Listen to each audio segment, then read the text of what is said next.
అందం అనేది ఒకరు సొత్తు కాదు, చాలామంది ఉంటారు. మీకన్నా అందగత్తెలు కూడా ఉంటారు కదా, వాళ్ళని చూసినప్పుడు మీ మనసు ఏమనిపిస్తుంది, మీ మనసుకి ఏమనిపిస్తుంది అసలు? మరి ఈ అందాల పోటీలు, ఈ అసలు ఈ బ్యూటీ, వీటి దాంట్లోకి ఎలా వచ్చారు అసలు?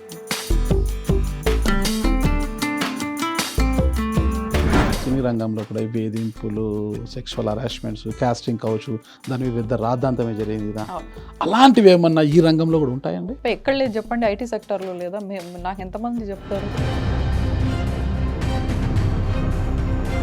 సినిమా రంగంలోకి ఎందుకు వెళ్ళలేదు మీరు? అవకాశాలు రాలేదా, మీరు వెళ్ళాలనిపించలేదా? టూ గ్లామరస్ క్యారెక్టర్లు వచ్చాయి నా దగ్గరికి.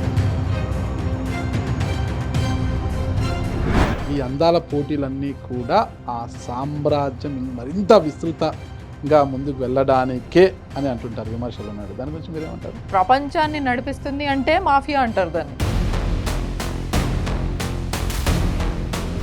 ఫైనలిస్టుని ప్రకటించాలంటే కూడా వాళ్ళ గొంతమ్మ కోరికలు చాలా చాలా ఉంటాయి కదా, అలాంటివి ఏమైనా ఎదురవుతుంటాయా? సో జనరల్గా ఫైనల్స్లో ఎలా ఉంటుందంటే వీళ్ళు మిస్ వరల్డ్ అని, వీళ్ళు మిస్ యూనివర్స్ అని నిర్ణయిస్తారు. అసలు ఏ పారామీటర్స్, ఎన్ని పారామీటర్స్ చూస్తారు? అవుటర్ బ్యూటీ ఒక్కటి వల్ల కిరీటం ఇస్తారనుకునేది చాలా మంది తెలియని వాళ్ళు అనుకుంటారు.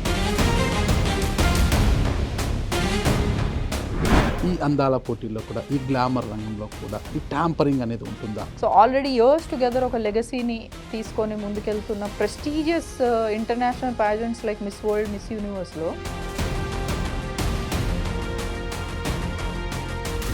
2028 ఎన్నికల సమయంలో రష్మి ఠాకూర్ గారిని ప్రచారం చేయమని పిలిస్తే ఏ పార్టీ వైపు వెళ్తారు? వాళ్ళ ఎథిక్స్, వాళ్ళు పనిచేసే విధానం, ఆడవాళ్ళకి ఇచ్చే ఇంపార్టెన్స్ పొలిటికల్లో. రుచికరంగా తినలేకపోతున్నాను, ఇష్టంగా తినలేకపోతున్నాను, ఏంటి జీవితం అనిపించలేదు ఎప్పుడు? చూస్తే అలా మీ కళ్ళు ఒక చాలా డిఫరెంట్గా కనిపిస్తున్నాయి. మీ కళ్ళకు కూడా ఒక అవార్డు వచ్చింది అనమాట. అవునండి, మిస్ బ్యూటిఫుల్ ఐస్ వచ్చింది.